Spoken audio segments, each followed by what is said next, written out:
తెల్లవారి పిల్ల కోడి కూయనే లేదు, పొయ్యి మీద పాల పొంగు ఊరుకోలేదు.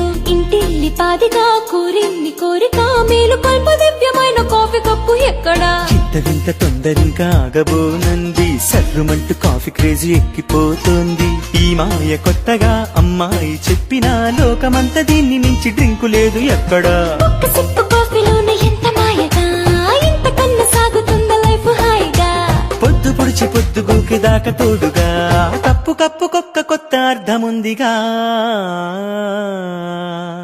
అరే తెల్లవాడి టౌన్ నుంచి తెలుగువాడి వీధి దాకా, కప్పు కాఫీ తగలకుంటే కాలమైనా ఆగిపోదా. లోకమంతా వేరు వేరు పేరు పెట్టి పిలుచుకున్న దీనికిక్కు ఎక్కడైనా ఒక్కటేర తెలుసుకోర. తెల్లవాడి టౌన్ నుంచి తెలుగువాడి వీధి దాకా, కప్పు కాఫీ తగలకుంటే కాలమైనా ఆగిపోదా. లోకమంతా వేరు వేరు పేరు పెట్టి పిలుచుకున్న దీనికిక్కు ఎక్కడైనా ఒక్కటేర తెలుసుకో.